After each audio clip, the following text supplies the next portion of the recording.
Hello and welcome back to the Kerry Garden Show. Alan Finn here with you again at Boyles of Killorglin for our 15 minutes of gardening tips with our gardening expert, Miguel. Hello, how are we? I'm all right. You good? Okay. You am I? Good. I am. Good. So listen, this week we're going to focus on, off the back of last week we were talking about trees and stuff, so people have been kind of coming in and asking what else can they plant? Yes, it's normal. It's a very common question, actually, not only now, but I think that mostly everybody knows what to do in the summer or spring, but not many, or maybe not as many as in the other seasons. They will know what to do. So it's a very common question now. Can I do this? Can I plant this? Can I sow? Can I do? So I just thought, why not keeping with the other day, because it's a common question about the trees, common question about other plants. So what can you do now in October in your garden in terms of planting, of working out? Because we'll get to the what else you can do later on the show. Yeah, about cleaning the perennials or whatever, but what can you plant? Yes. So first of all, it's a very, very good time of the year for sowing grass seed. Grass seed? Grass seed. Oh, okay. It's much better doing it now than doing it in the summertime. People keep coming in the summertime, buying grass seed, buying lawn seed, buying lawn feed. But all you're doing is feeding the birds. Exactly. The birds tormented me as well. You are going to have less ratio of germination ratio. They're going to have more birds around.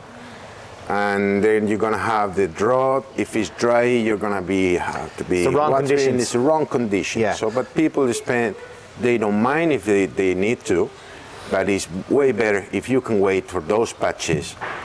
You can just keep your place clean and nice, and that will be now. Okay.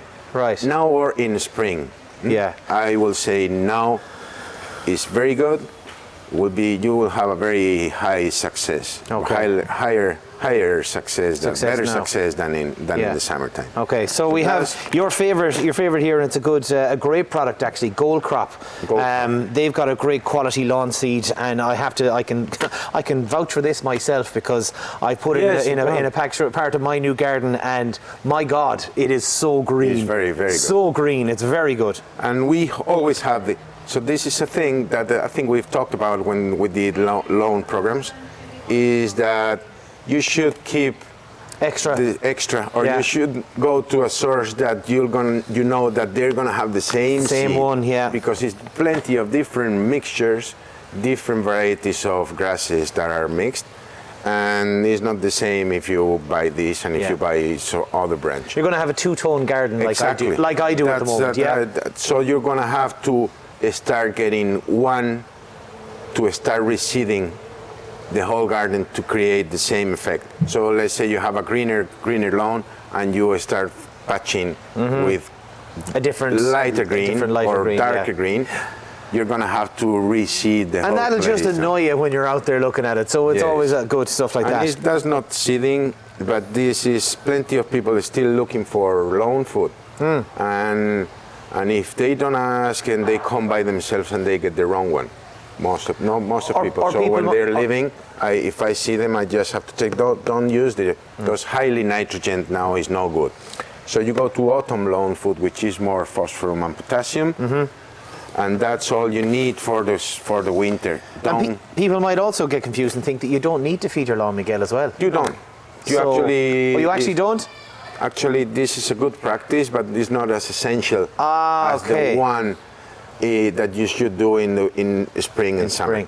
But this is one that'll actually keep down the moss. Kill the moss and the weeds. That's it. So that's important if you do have a kind of a garden that's that. Just the thing is that if you're gonna do it, just pick the right one. Pick the autumn one. Okay. Don't pick the summer one.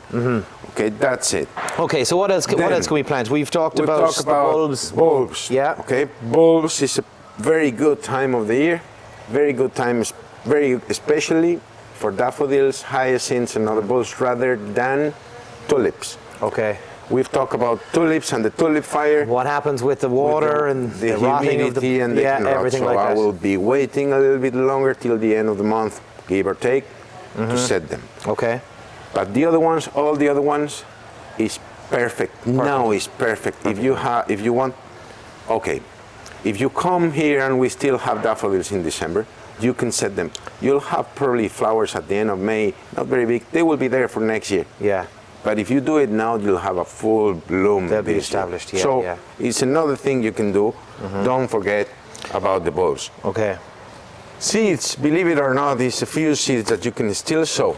Okay. Some lettuce. Lettuce, basically. Yeah. That it can be sown till the end of October. All right. They are quick crop.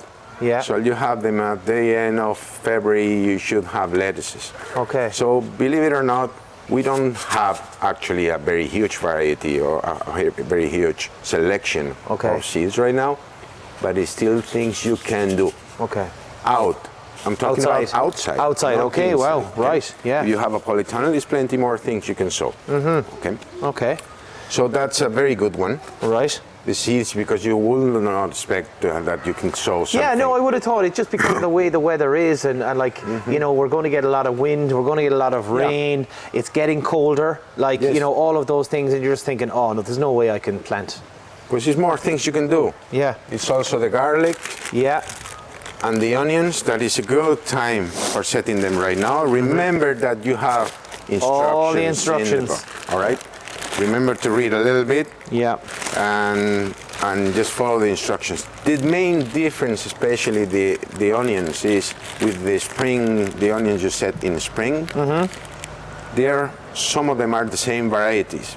Sturon or another few more that are the same. It's just you're gonna get them early than the other ones. Okay. It's not any other difference. You're gonna get them 1 or 2 months earlier than the others. Don't think that you're gonna get the onions in the middle of February. They will be going well into spring. Okay. But if you set them now, you'll have them a couple months earlier than the other ones. And as we said before, like So when you plant them nice on time, they'll actually taste a little nicer because they'll be more well established. Yeah, they're established, they are developed, the roots, the foliage, everything has been developed properly, and you have a decent onion, decent sizes, very good flavors. If again, in the instructions they tell you about the flavor, mild flavor or stronger flavor. So if you like a stronger onion or a bigger garlic, the elephants are the heads are like huge, massive, huge. Okay, yeah. If you go,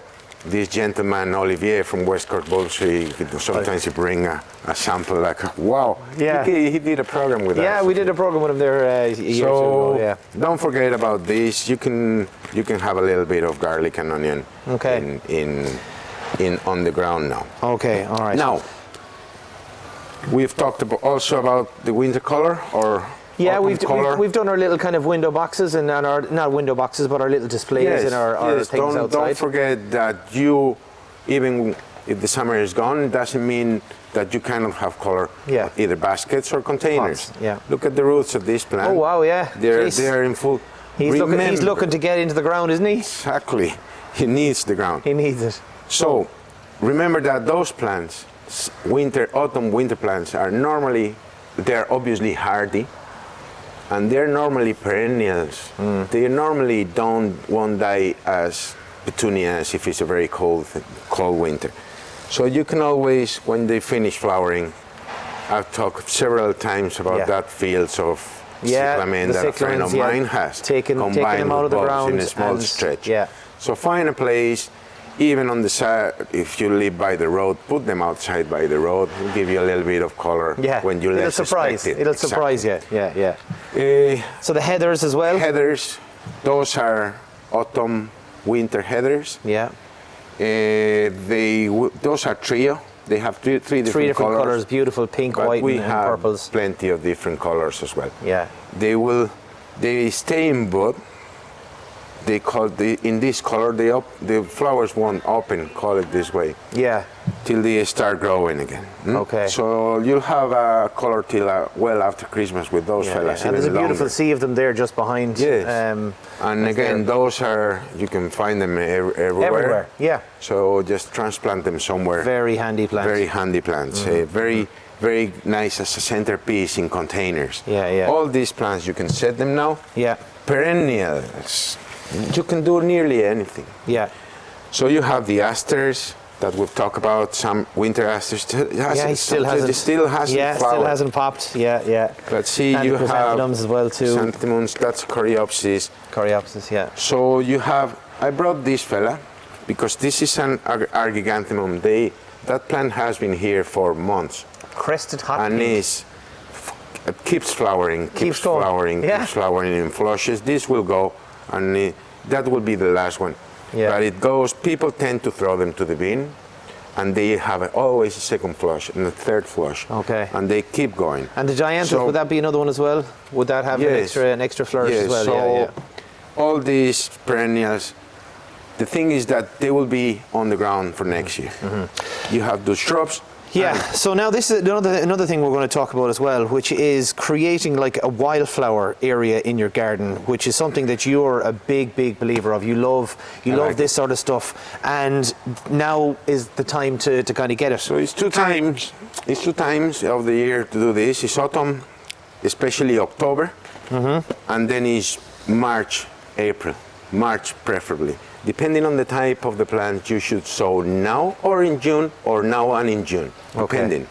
So it's plenty of different mixtures right now. It's becoming very popular. Yeah. And now, before it was wildflower mix, now it's for shade, it's for butterflies, it's for this, it's shrubs. So you've got a few different ones there. A few different ones that are good for autumn sowing. Okay. So shaded areas, for every kind of soil. Oh, that's very handy. At least you won't have to do anything here. This one is for shrubs and rose bushes. So this is something that you could put in amongst your roses as they've kind of No.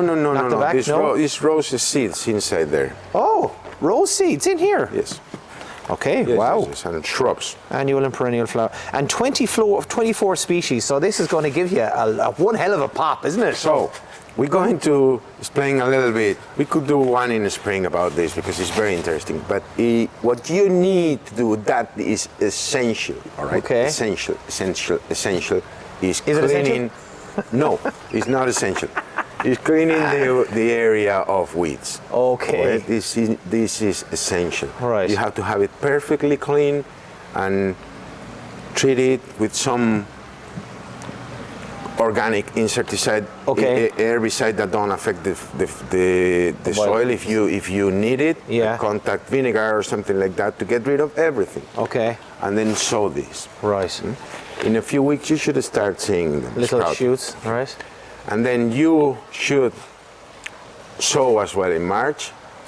And these mixtures, depending on the ones, the perennials are all perennials, but the normal ones are coming with annuals, biennials, triennials, perennials. So every now and then, normally the annuals should be self-seeding, but every now and then you have to top up.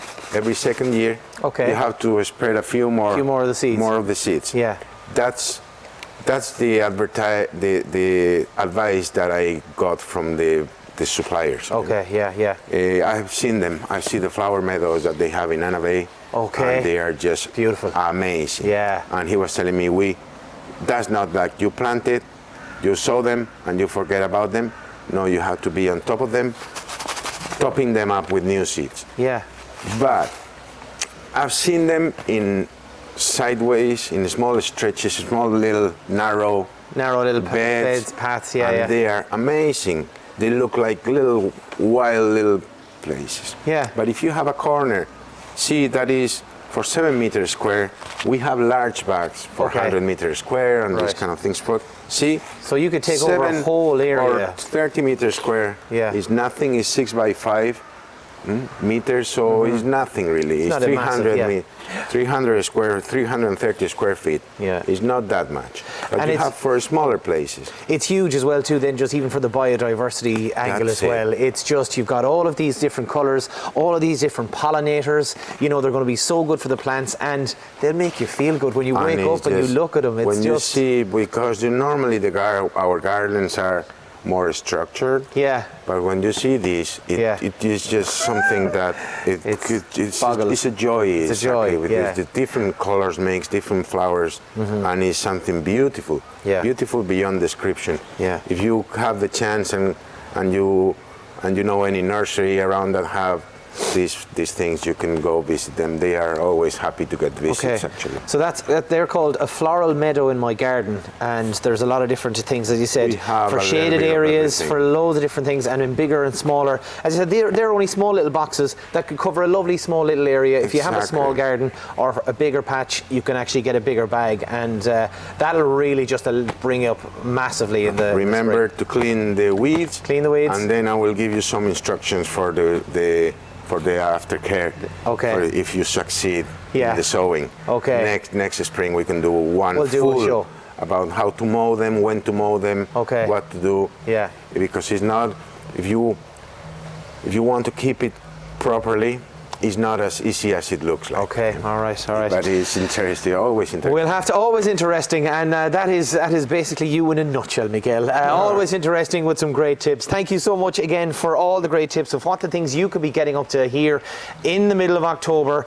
Loads of colour, planning for the future, and you could have a fantastic garden very, very soon. Thank you, Miguel, for all your advice. Until next time, happy gardening.